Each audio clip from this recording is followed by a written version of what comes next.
Basic concepts in geometry. भूमितीतील काही मूळ संकल्पना.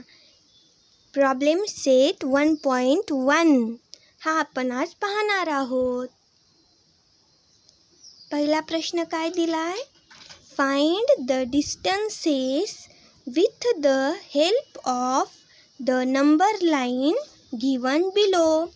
म्हणजे आपल्याला डिस्टन्स म्हणजेच अंतर काढायचं आहे खाली दिलेल्या नंबर लाईनच्या आधारे किंवा मदतीने. तर आपण पाहूत की डिस्टन्स कसं काढायचं. इथं बघा काय दिलंय. The distance between the 2 points is obtained by subtracting the smaller coordinate from the larger coordinate. म्हणजेच 2 point मधलं डिस्टन्स म्हणजेच अंतर मिळवायचं असेल तर लार्जर कोऑर्डिनेट मधून स्मॉलर कोऑर्डिनेट मायनस करा. To find distance between B and E. ह्याच्यातलं आपल्याला डिस्टन्स काढायचे. कशातलं? पॉईंट बी आणि पॉईंट ई मधलं. त्यासाठी आपल्याला लार्जर कोऑर्डिनेटमधून स्मॉलर कोऑर्डिनेट मायनस करायचं आहे. म्हणजे जसं तुम्ही मोठ्या संख्येतून छोटी संख्या वजा करता सेम तसं. आता बघा इथं सुरुवातीला आपल्याला पॉईंट बी आणि पॉईंट ई चे कोऑर्डिनेट लिहावे लागतील. तर पॉईंट इथं लिहिलंय कोऑर्डिनेट ऑफ पॉईंट बी किती आहे? 2. बघा इथं नंबर लाईनमध्ये दाखवलंय बीचा कोऑर्डिनेट 2 आहे. आता ईचा कोऑर्डिनेट किती आहे?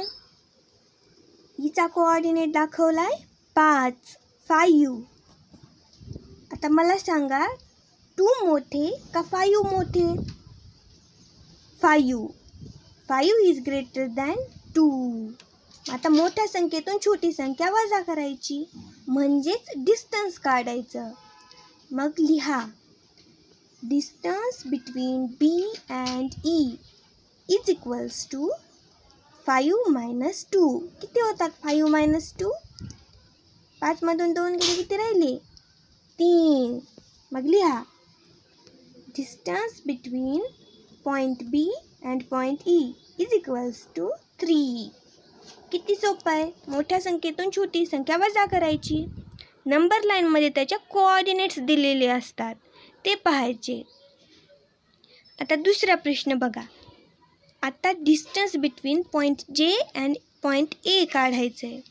पहिलं त्याचे कोऑर्डिनेट्स बघा. पॉईंट जे आणि पॉईंट एचे कोऑर्डिनेट्स. पॉईंट जेचा कोऑर्डिनेट किती दाखवला आहे? -2 आणि पॉईंट एचा कोऑर्डिनेट 1. आता -2 मोठे का 1 मोठा? 1 हा मोठा आहे कारण 1 हा पॉझिटिव्ह आहे आणि 2 हा निगेटिव्ह दाखवला आहे. पॉझिटिव्ह हा निगेटिव्हपेक्षा मोठा असतो. म्हणून आपल्याला काय लिहावं लागेल? 1 इज ग्रेटर दॅन -2. मग आता मोठ्या संख्येतून छोटी संख्या वजा करा म्हणजेच डिस्टन्स काढा. लिहा distance between point J and A is equals to 1 - -2. Minus काय होतं? प्लस. म्हणून खाली लिहिलं की 1 + 2. 1 + 2 किती झाले? 3. आता याचप्रमाणे पुढचे गणित करायचे. हे 2 गणित समजले ना?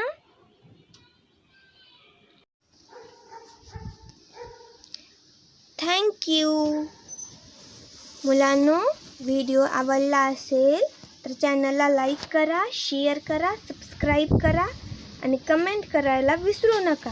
आणि कमेंटमध्ये जर तुम्हाला या प्रॉब्लेम सेटमधले गणित येत नसेल तर तसे सांगा.